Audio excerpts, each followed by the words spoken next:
This question of how revolutionary was the American Revolution has been the most interesting aspect of my research.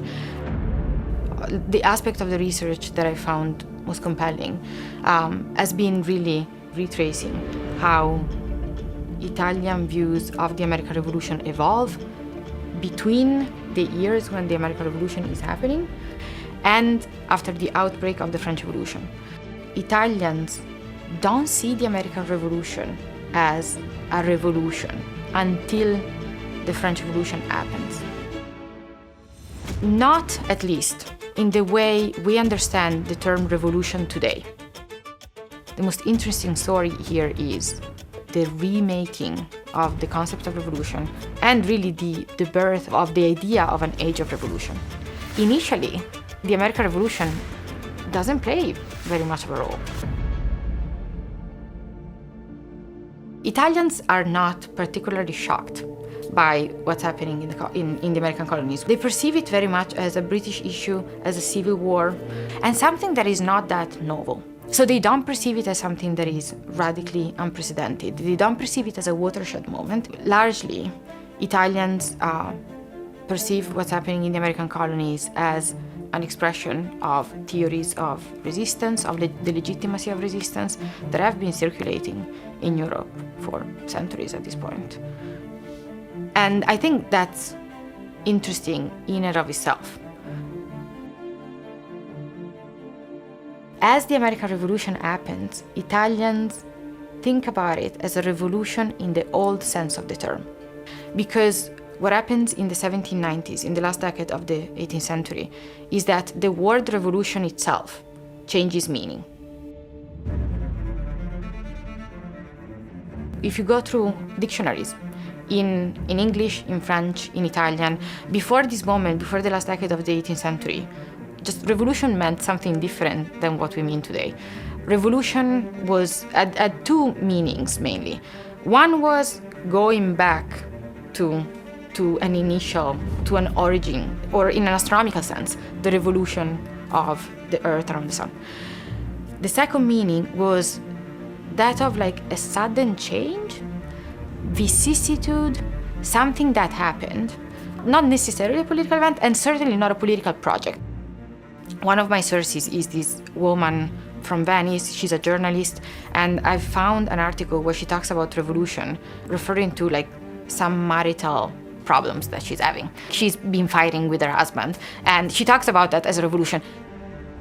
I have found articles that talk about what's happening in America as a revolution, but not with the connotation that we give the word today of a radical political change. I think you could say that the French Revolution really remakes the notion of revolution itself. It gives the word a new meaning that it didn't have before.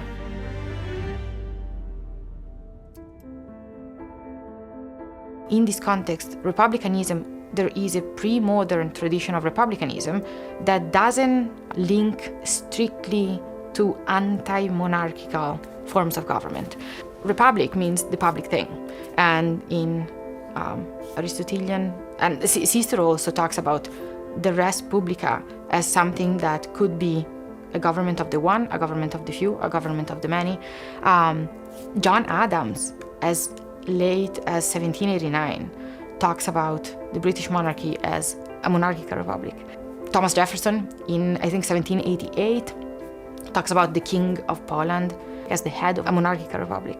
So republicanism wasn't perceived as inherently necessarily anti-monarchical. After the French Revolution, that becomes really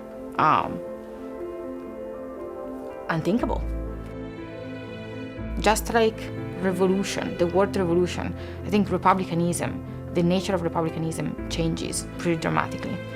And that affects the way Italians retrospectively re-understand the meaning of the American Revolution. And they really come to see it as the beginning of an age of revolutions. As the American Revolution happens, Italians don't see it as something that is establishing a model for how to fix the problems, the maladies of the old regime in Europe.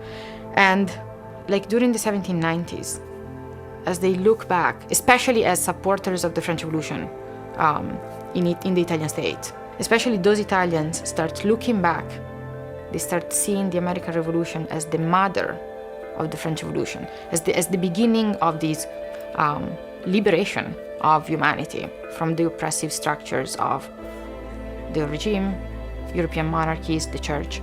And so they make it into something more revolutionary than they initially saw it, and a model that has been more fully applied in France and should work as an invitation to people everywhere in Europe to topple existing regimes and build a new society on a blank slate that will truly restore the natural rights of man. Over the course of especially the 1780s, they observe, they read about people like Washington, Franklin, and they start praising them consistently as examples of patriotism, selflessness, and especially of prudence.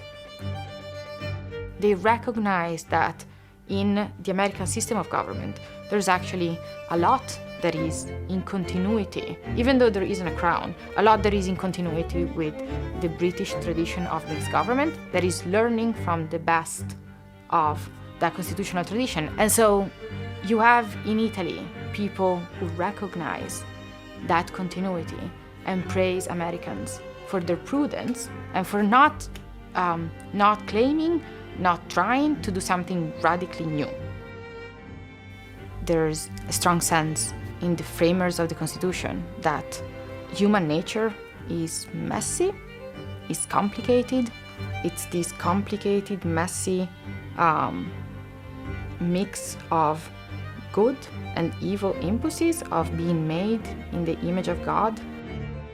Therefore, a political constitution is a work of complexity that involves a lot of prudence that needs to account for the complexity of human nature itself, and that there's wisdom in building on the wisdom of the past and the ways in which the wisdom of the past has tried to deal with that complexity.